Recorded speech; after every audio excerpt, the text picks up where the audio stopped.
mga tropa, so good morning sa inyong lahat. Balik kakagising lang natin and diretso agad tayo dito sa likod ng bahay. So ngayong araw papakita natin yung mga mangilan-ngilan na inayos natin dito sa ating kulungan para maayos na rin natin yung ating pagkukulungan sa mga alaga nating tiyabo. So samahan nyo for today and let's go!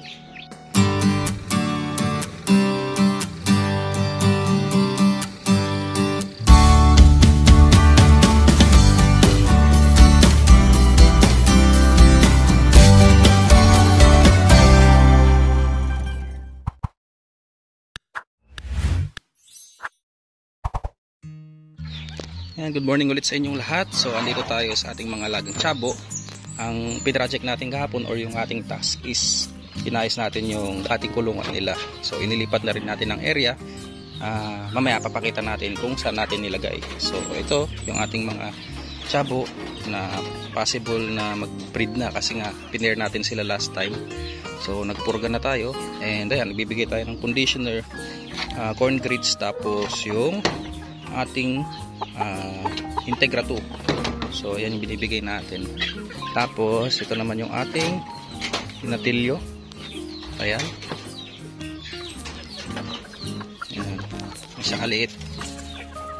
Bale magdadagdag pa tayo ng ating pair pag nakapag-inquire tayo ng medyo budget friendly na tiyabo. Kasi talagang ang Thailand tiyabo ay medyo pricey. So siguro mag-start tayo sa mga half Thai, half Japanese. So ito yung isa. Bale ito i-condition pa natin kasi medyo parang parang matamlay siya.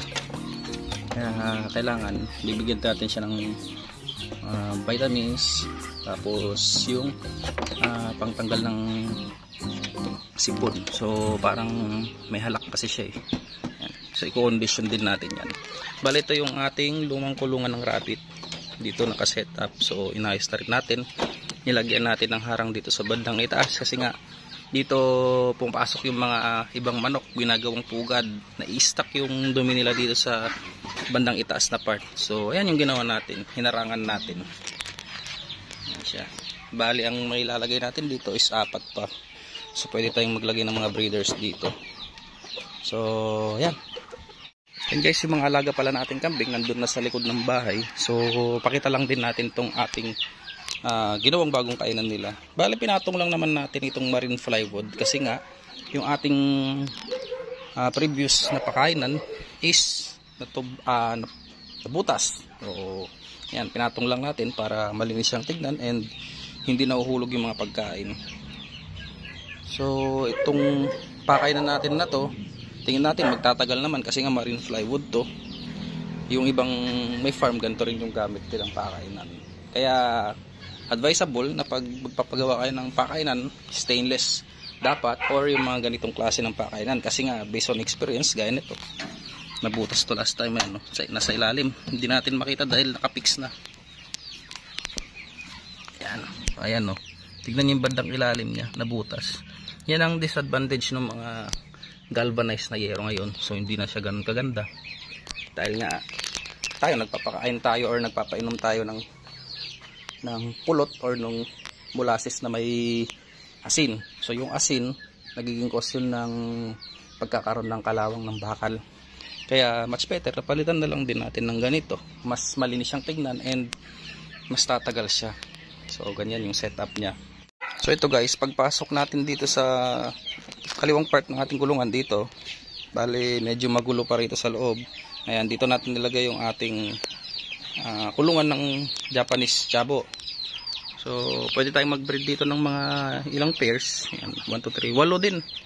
So malawak siya, very spacious para sa ganong size ng manok. Ang itsura ng loob is ganito, medyo madumi pa kasi ito yung dating kulungan ng ating mga tiyabo. Ayun, hindi nga lang tayo nakapag-focus sa pagbe-breed niya. So ganyan yung itsura niya. Ayan, ganito. Bale itong nasa ibaba niya, yung plywood na part, ang gagawin namin is papapalitan ko to ng screen na mas maliliit yung butas para just in case man maglagay tayo dito ng tiyabo, hindi sila akyat ng akyat dito sa bandang itaas. Kasi ang napansin natin last time or yung mga nakarang taon nung nagkulong tayo dito ng tiyabo, parang nade-depress sila dahil nga nakaharang ito. So ito lalagyan na lang natin ng screen, yung maliliit na butas. And possible din na ito papalitan natin ng or tatapalan ng mas maliliit na butas na screen, dahil nga ang advantage nun kapag may mga alaga kayong tiyabo, hindi napapasok ng lamok. Dahil nga may mga alaga tayong sisiw na nagkaroon ng bulutong. So yung kagat ng lamok nagiging cause din ng bulutong. Ayan, ganyan ang itsura niya. Yun, inuunti-unti na nating binibreed yung ating mga tiyabo. Tapos may mga titignan din tayong ibang color ng tiyabo dun sa Nueva Ecija. So yung Thailand kasi na tiyabo medyo may kamahalan, so hindi pa natin kayang i-avail yun. Ayan. So ito rin yung iba nating Japanese bantam.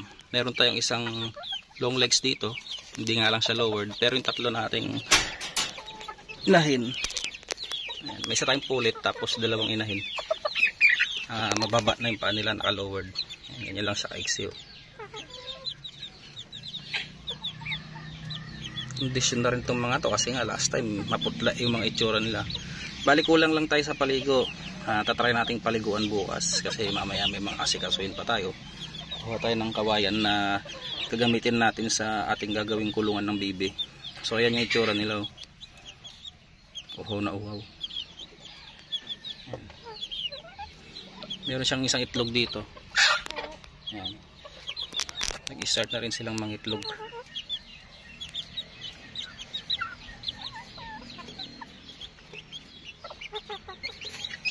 So meron din tayong mga nakitang ibang color ng Japanese Chabo, tapos yung Thailand Chabo.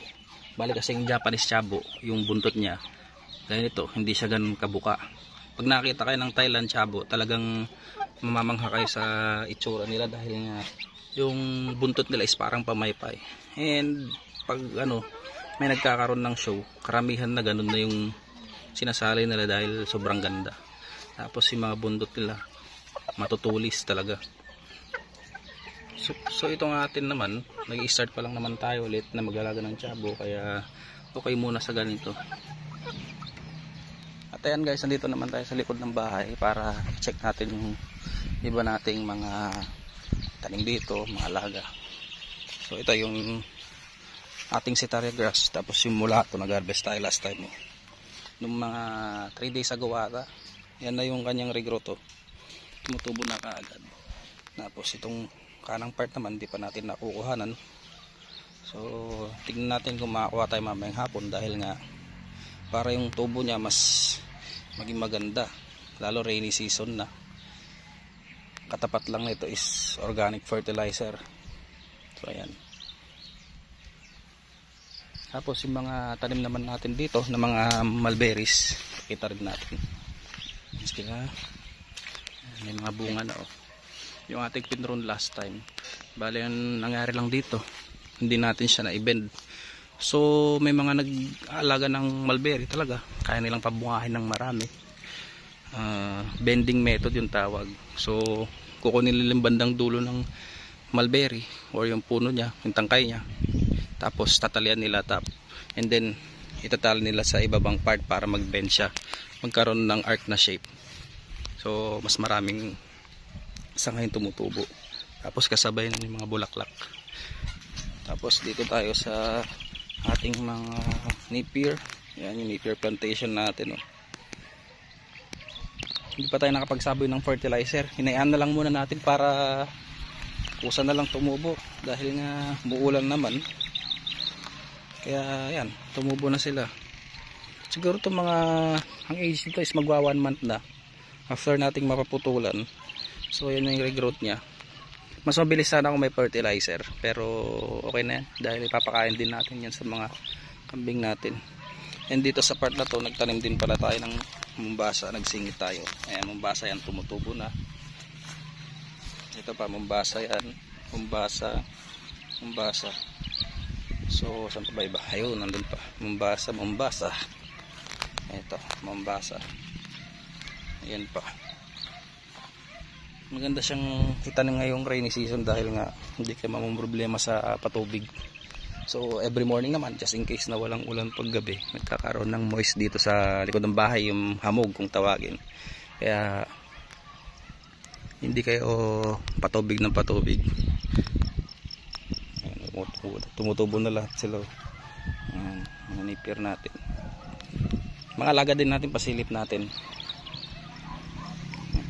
Doon si Tenga, tapos yung mag-ina, ayun, yun itsura nila. Yan sa apat nangungulekta ng bolo. Ito yung gagawing pugad ng mga manok na naka-range dun sa ano, naka-free range dun sa bahay. Ito pa yung iba nating tanim na napier. Ganda na oh. Lampas na sa akin itong isa oh. Yung itsura niya. Yung pakchong napier. Ito napabayaan din natin to last time. So tumaas ng tumaas. Kaya ayan, mga nagsikalat yung stocks niya. Pero ngayon, ito pag pag yung all time mapakain, kukuha na lang tayo dito ng ating ipapakain, or unahin natin doon kasi nga meron tayong buyer na nagtatanong ng pakchong napier. Sabi ko wala pa namang available dahil nga nag-cut tayo. Dito maganda yung pagkuhanan, no? Doon medyo masukal na kasi ayun yung last time na pabayaan natin.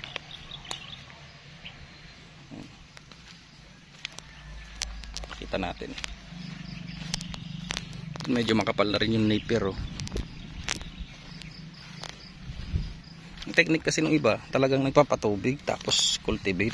So tayo hindi naman na natin maasikaso yun dahil ang dami nating pinagkakabalaan dyan sa kulungan.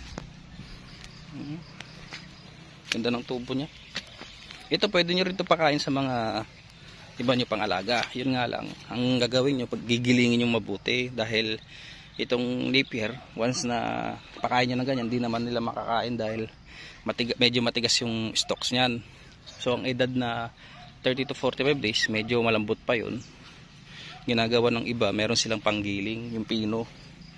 Yung pino na yun para sa baboy at para sa mga alagang manok. So hindi pwede yung pangkambing dahil yung pangkambing nasa 1 inch yung cut size nun. Yung mga pang manok naman talagang pinong-pino. So ganun yung gagamitin nyo dyan. Dahil ang napier mataas din sa crude protein, maganda sa mga alagang hayop, lalong-lalo na sa mga ruminants. So yan, meron pa dito. Tsaka yung dahon ng pakchong, hindi siya ganun kagaspang. May paggagaspang lang siya ng konti pero hindi masyadong matalim. Ayan, kumakaway-kaway po. Ito, tignan natin. Ayan, ganyan yung dahon nyo. Malalapad. So ganyan siya kalalapad. Minsan may mga tubo ng pakchong pa natin na mas malapad pa kaysa dito. Tingnan nyo, nasa 2 fingers na to eh. Yung last time nasa 3 fingers sa ating lapad ng dahon nun, or almost.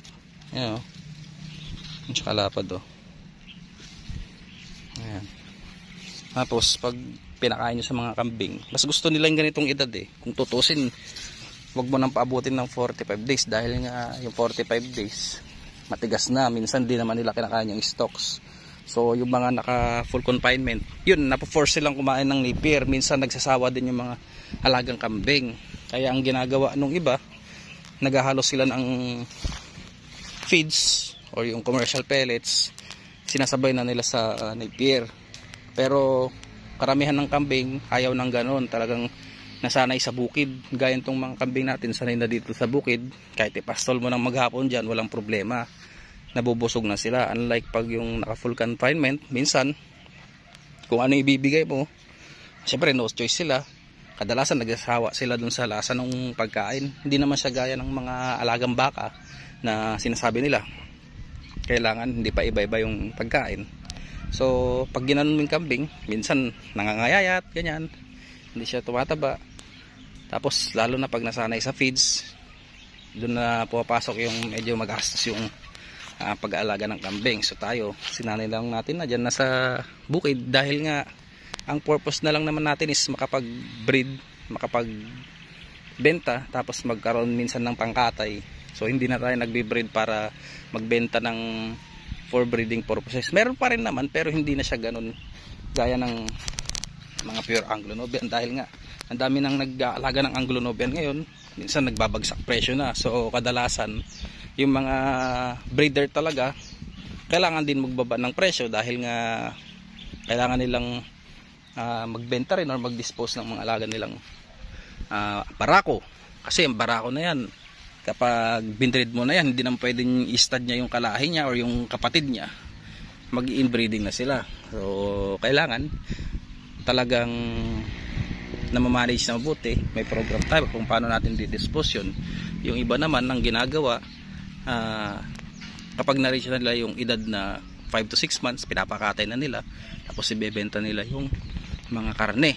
Pero hindi naman lahat ng breeders ganun, dahil nga nakakahinayang nga naman. Instead na katayin, gawin mo na lang na pang breeding.